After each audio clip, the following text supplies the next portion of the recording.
You made a comparison with you and Nas, man. Everybody was talking about it. Now, why out of everybody you pick Nas, bro? I didn't do it. They asked him. No. They asked him a question. New song? No. You don't like Ace Trumpets? What's so great about it? It's so good. That you're not in my top 50. You might be in Charlemagne's top 50 and things like that, but you haven't done that much for me in my life. Like, I didn't never want to be like Pusha. I never had a Pusha moment. Jim Jones really thought he could come for the legends like it was sweet. First Nas, then Pusha T. Back-to-back disses like he had a death wish for his own career. Now, his spot in the game is barely hanging on. All it took was a few wild comments and the whole culture flipped on him. He said Nas was never really that impactful, then had the nerve to call Pusha T overrated. He even bragged, "I made Nas go viral again." Like, what? My son can't tell you one Nas record. You heard? Like, let's keep it a buck. That one reckless quote lit the fuse. And some say it's the exact moment Jim crossed a line he can't ever walk back from. Because what followed, it didn't feel like regular rap beef. Nah, this felt deeper. Like the culture was slowly closing the door on him on purpose. The same culture he once helped build is now acting like he's expired goods. I admired Nas. But remember, Nas' first record, The Barbecue, came out when I was in 11th grade. So Nas was my idol when I was young. Like, you dig? Came to dressing, the wordplay, the music, everything. I was a superior Nas fan. Period. I'd never take that away from him. But then as I got in the game, you got to realize that your rivals will be idols, and not to take anything away from that. I developed my own style and my own lane that these kids start to gravitate towards the same way I gravitated towards Nas when I was younger and things like that. It's a whole different generation. Jim Jones really thought he could come at legends like it was just another Tuesday. First Nas, then Pusha T. Back-to-back disses like he was trying to speedrun a career crash. Now look at him, barely holding on to relevance by a thread. All it took was a couple wild comments to flip the whole culture against him. He had the audacity to say Nas was never really that impactful. Like what? Then he doubled down, calling Pusha T overrated. Came into light and started going crazy that these kids love me. They don't really know who Nas is. If he's 22, he's born in 03. Not all of them. Some of them, though. You know what I mean? And if that wasn't messy enough, he even bragged, "I made Nas go viral again," before dropping that infamous line. What he know? My son know about my sons. Boom. That reckless quote set the whole thing off like a grenade. And some people say that was the exact moment Jim crossed a line he could never walk back from. Cause what followed didn't feel like no regular rap beef. Nah, this felt personal. It felt like hip-hop itself was turning its back, like the culture was saying, "Your time's up, homie." That quote started flying around like wildfire. Then out of nowhere, his summer jam set, cut. No heads up, no reason. Meanwhile, Pusha T's still on go, dropping shots, applying pressure, and not letting up one bit. So now everybody's asking, did Jim's ego finally write a check his legacy couldn't cash? Or was this just the final push from an industry that already had the trapdoor open beneath him? Yeah, Jimmy boy, you should have never brought this up. Y'all are only 3 years apart. And Nas is just like murdering you. You asked us to look up the stats and here they are. Like Jim Jones, like you got a couple songs. I mean, like literally it's a couple. But we're talking about Nas. Let me show y'all Nas's last projects. Nas been getting it in since 2018. Jimmy, when the last time you put out an album? Oh, would you look at that? You have been dropping music. You really been dropping music. But nobody's heard it. Nobody's listening. Let's not play. This ain't just bad PR. This might be his fade out. Jim wasn't just throwing shade at Nas's recent music. He tried to wipe out the man's entire legacy. We talking about somebody who's been shaping hip-hop since the early 90s. This wasn't just disrespect. This felt like sabotage. And Jim ain't say all this in some heated freestyle or late-night tweet. Nah, he dropped that bomb on the Joe and Jada podcast. I'm way more influential than Nas, and I don't care what nobody say. I know I made a little boo-boo when you talk about the sales and all this type of shit. I don't feel like getting into that rhetoric about where I started and where he started. Well, you said that bullshit. But listen, Nas was nice when I was in high school. When I was in 10th grade, Nas came out. Nas was dope. We appreciated him. He had a little bit. A laid-back show known for laughs, jokes, and side stories. Not sneak attacks on rap royalty. But instead of catching himself and pulling back, Jim went full throttle like he couldn't be touched. He straight up claimed Nas never really mattered that much to the culture, and even had the nerve to hint his own Billboard stats might be stronger. Like, what? Bro really thought he was the main character. But let's be honest, Jimmy, ain't nobody playing your tracks on repeat like that. Nas ain't just some rapper. He is the blueprint. Illmatic gets studied in college courses. His lyricism still keeps seasoned rappers up at night. And King's Disease? That wasn't nostalgia. That was proof he's still sharp, still deadly, and still got the crown within reach. Meanwhile, Jim talking like he dropped the Chronic or reshaped the game overnight. Like, bruh, calm down. But Nas always came up second to Jay and DMX and all these other people. Like, Ain't no shame in that. There a lot of them both came up second to Tom Brady. He never had that type of influence on us, except for his first album. At this point, it wasn't about bars or music anymore. This was pure ego talking, louder than anything he's dropped in years. And the craziest part? Jim brought his own kid into the mess. Like what? Bro, how you beefing with rap legends and dragging your son into it like it's some kind of family drama? That move had everybody scratching their heads. Like, this ain't no cookout argument. This is hip-hop history you're playing with. The internet did not let that slide. Folks started firing off side-by-sides instantly. Receipts came out like wildfire. Every Nas award, every platinum plaque, every sold-out arena, every legendary verse. All of it lined up right next to Jim's numbers, and man, it wasn't even close. It looked bad. And all this over a hot take nobody asked for. Nobody was begging Jim to rewrite rap history, but he tried. And now the whole culture's roasting him for it. Most people in his shoes would have apologized, or at least laid low for a minute, but not Jimmy. Nah, he hit the gas even harder. He pulled up on Nightcap, looked Shannon Sharp dead in the eye, and tripled down like he had nothing to lose. Said it loud. Nas never had the influence people think. Then he pushed it further. Said Nas was always second place. I already told you, I used to want to dress like Nas because he had a lot of fresh clothes that the hustlers used to wear and shit, and we used to see him on TV. He had one of the illest albums of all time. And then in high school when he had the barbecue and shit like that. So I'm a real fan of Nas, but he kind of lost me after the movie Belly and shit like that. But second to who? Jay-Z, DMX? That don't even make sense. These three weren't even playing the same sport half the time. Nas brought that soul-searching poetic heat. Jay was slick with it. All about the hustle and empire talk. DMX, that man was pain, chaos, and raw energy. They were legends in their own lanes. Saying Nas was never in front, that's like trying to compare Kendrick to Future. Two different worlds, both iconic in their own way. So what exactly was Jim trying to prove? That ain't no hot take. That's full-on history revision. And what makes it even wilder? Jim used to be a fan. He admitted it himself. As a teen, he looked up to Nas, even wanted to dress like him.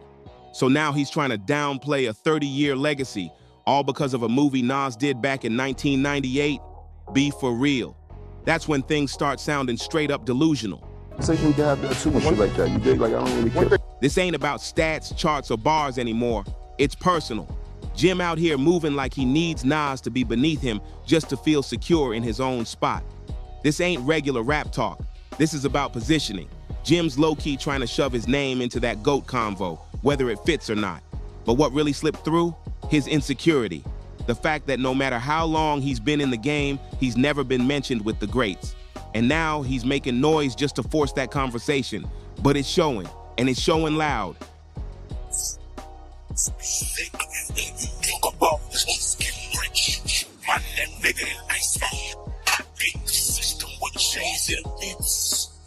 And just when you thought maybe he'd finally chill out, nope.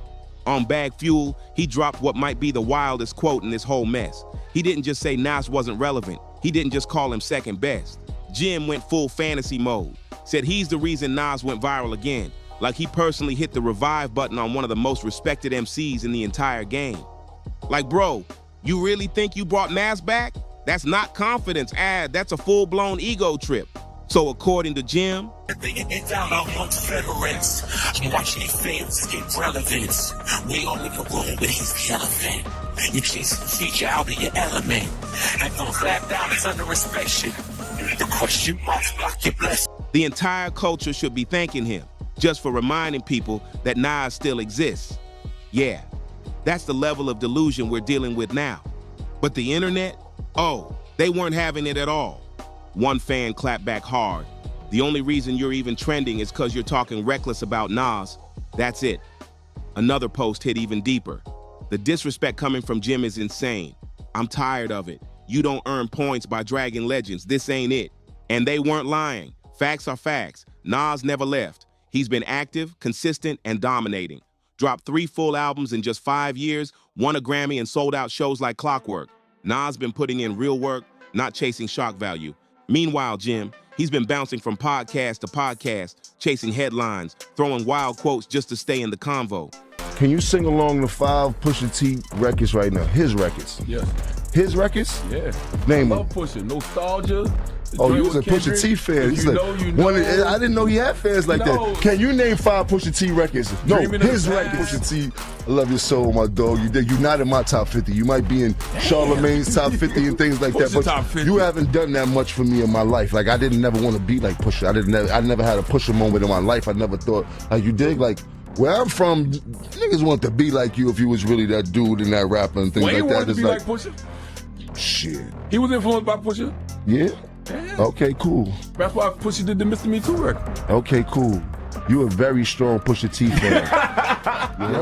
But what else has he bring to the game? Did he make people want to dress like him? Did he have some slang that everybody was talking like him? There would be the girls, all the girls wanted to do him. Like, what is the... He thought he was setting a trend, but what he really did, lit the fuse for his own career's slow funeral. Now let's spin it back to 2024, the Louis Vuitton Spring Summer Show in Paris. That was a cultural moment. We talking the elite of the elite, Beyonce, Jay-Z, Rihanna, LeBron, all in one room. A real who's who of global icons in music, fashion, and power. Cameras flashing, history in motion. And front and center, Pharrell, stepping into his new era as the men's creative director for Louis Vuitton.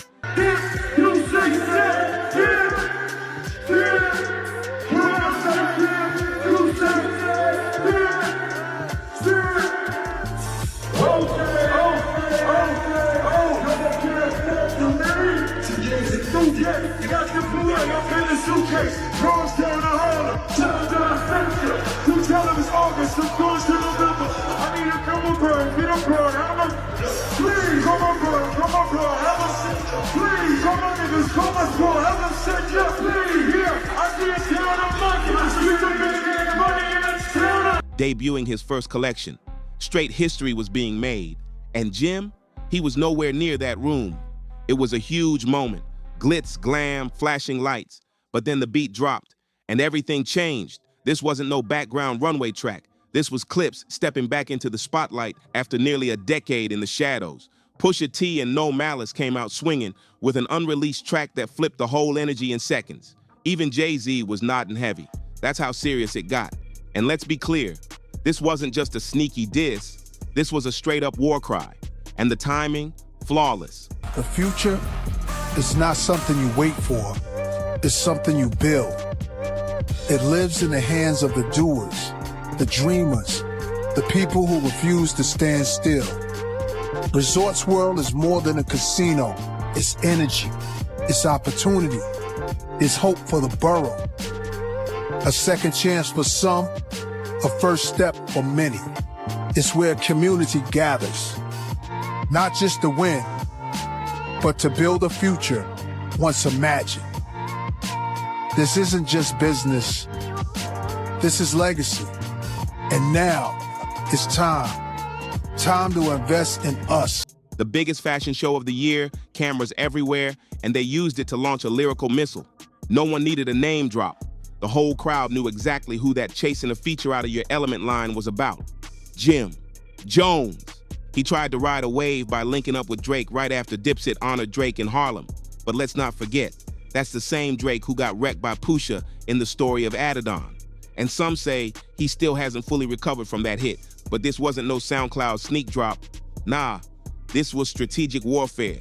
This was Pusha T using Paris Fashion Week like a battlefield, with Pharrell's debut show as the stage.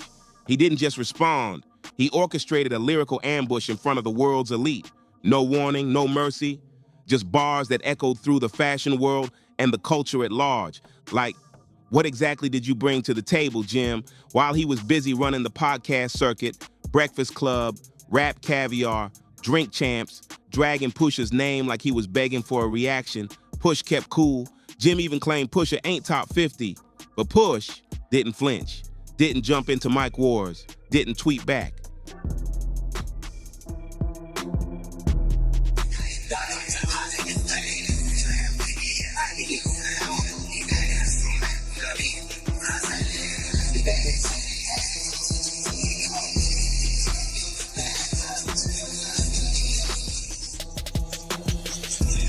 Instead, he played it different. He brought billionaires, luxury brands, and rap legends to the front row of his clapback.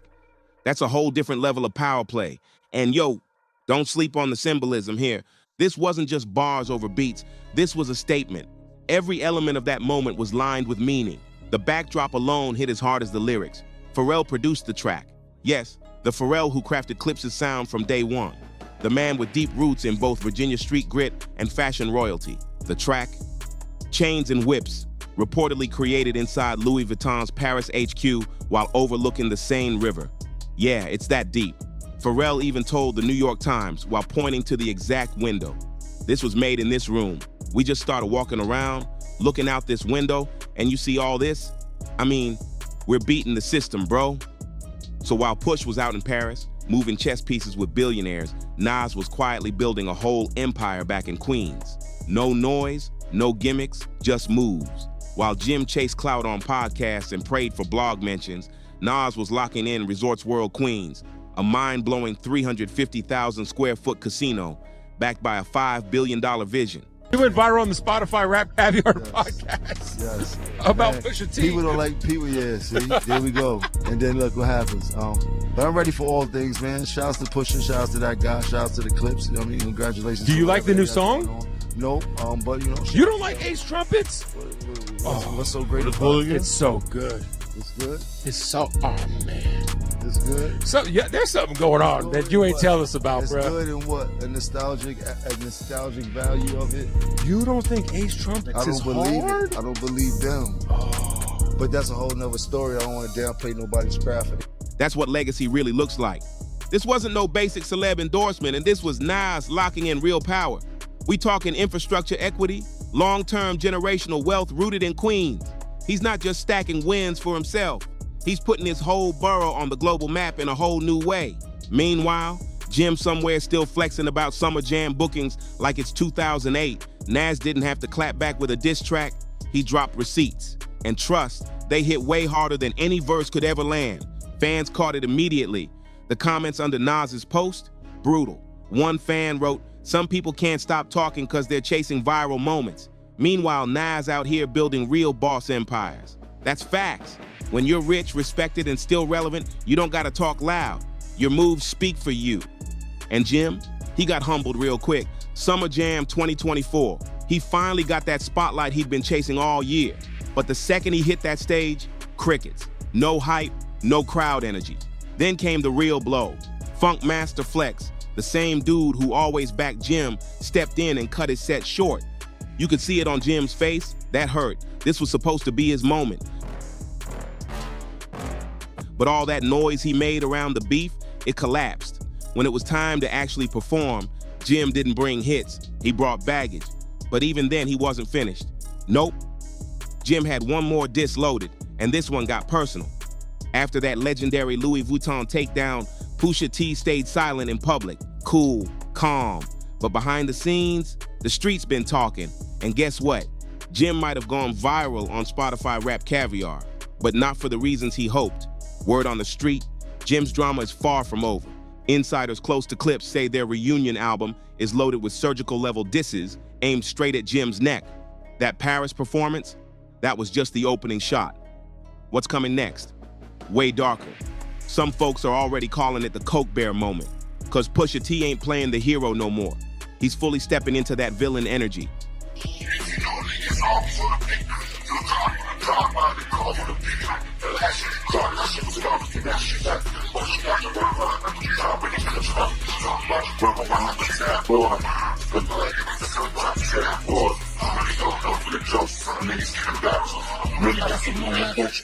And he's loving every second of it. He's not holding back. He's not playing nice. And if Jim keeps running his mouth, that next round might not be a diss. It might be lyrical assassination. But here's the real twist. It ain't just about the bars, it's about the stage. Pusha's comeback is surrounded by billionaires, fashion moguls, and the most elite platforms in culture. Meanwhile, Jim's out here rapping in Harlem alleyways, trying to breathe life back into his name, using the same exact beat he got buried on. Yeah, you heard that right. Jim tried to flip chains and whips into a response track. Bold? Maybe, but it was also reckless. And then, Jim crossed a major line. He didn't just aim at Push, he tried to drag No Malice into the mud. A man who stepped away from rap, embraced faith, and changed his whole path. That ain't just a diss, that's disrespect on a whole different level.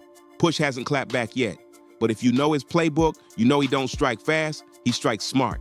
And when he does move, it's calculated, surgical, and cold. But Jim, he made his biggest mistake yet.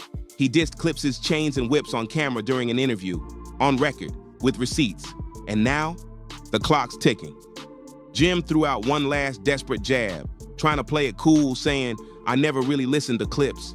But that fake chill, you could see right through it. The insecurity was written all over his face, because deep down, he knows they cooked him. And now the entire energy around him has shifted. This ain't just Nas and Pusha shutting the door on Jim. This is the whole culture closing the book. Blogs are dragging him. Comment sections look like a war zone. Even loyal Dipset fans are telling him to hang it up. This wasn't just rap beef. This was a brutal reality check. Jim stepped into a heavyweight ring thinking he had bars for royalty and got taken out by silence, strategy, and billionaire-level precision. No trending songs, no chart placements, no buzz. And the craziest part, Clipse's full album hasn't even dropped yet. What we heard so far, just the intro. That album might be the final nail in the coffin. So if you thought this beef got messy, trust me, we're just getting started. Hit that like button, subscribe to stay locked in, and drop your take in the comments. Who do you think went too far? And what happens when Clipse really unloads? Thanks for watching. We'll see you on the next one.